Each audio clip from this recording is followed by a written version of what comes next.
Right, ine ndinonzi Arthur T Mhosva, vanonzi Baazi Kimo. Ndakagara padhuze nemudzidzisi zvanhasi chaizvo ndiri padhuze nemudzidzisi. Chikoro changu bva kuvharwa saka ndangoti ndikanoona bhururu ndimboda kuti baba ndiwanzei vapenyi here ndo baba ndiwanzei ava vari pano. Baba ndiwanzei vanotandara nevana mazuva ano, vanotandara nevana muZimbabwe kweiso, saka tiri pano tavhara zvikuru. Asi kunze uku muri kunzi matiregerera nevabereki, wozi maifanira kutandara nevana mokutandira futi nevabereki, muri kuti kudii navona? Chokwadi ichocho zvinopedza kubatanidza zvese. Chitori chokwadi kana ukatenge watopotsere bhora muground, maziso ese emunhu naari kufamba kunze vanenge achitoona, naari muground vanenge achitoona, saka vanenge achitozvida. Saka chokwadi kuti bhora ratakatopotsera iri rinototarisirwa nemunhu wese, saka zvichokwadi munhu wese anofanira kuti arione. Saka ndati ndimbokubuditsirayi Baazi Kimo mumboona kuti aiwa variko, asi chinhu chavari kungokudzoserayiwo kumashure kukupai zvitsva, asi zvimwe zvacho vari kufanira kuti vauye nazvo pamhepo muzviwane zviri nyore nyore. Muri kuvimbisa kuti kudii vanhu venyu?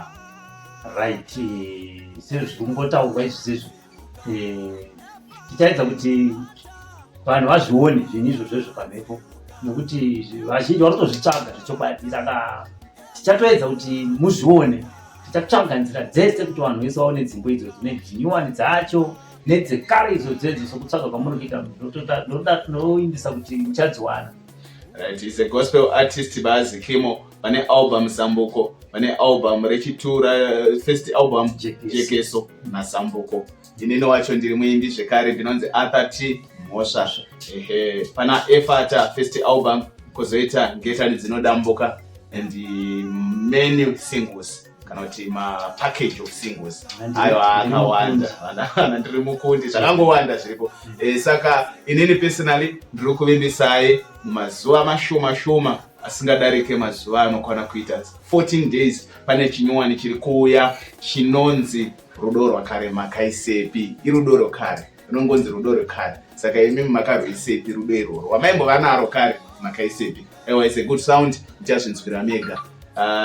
Pane kasonge Efata, Efata dziuka, Efata, Efata dziuka, dziuka, dziuka, dziuka, dziuka, hunde, hunde, hunde, auka.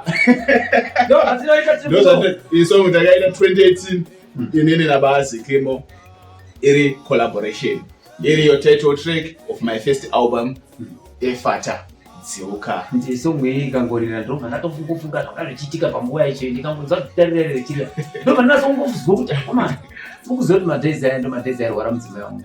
Yeah, but ndo zvataireva kuti dziuka zvakabva zvangodziuka nokuda kwenyasha dzaMwari. Munongozoverengawo Matthew 7 pa 34 mozoona kuti Efata zvinorevei. Akapfuura nepaguta rainzi Decapolis, iye Jesu mwanakomana waMwari akaona matsi yanga iri mbeveve akaiti Efata, kureva kuti be opened. Kunyange newe mulife yako ndiri kutiwo kuti kudii Efata. Pazvinhu zvese zvaunobata Efata. Pazvinhu zvese zvaunoita Efata. Vana vako kuzvikoro Efata. Iwe kubasa Efata. Mumereji mako Efata. Vana vacho Efata. Tatopedza so.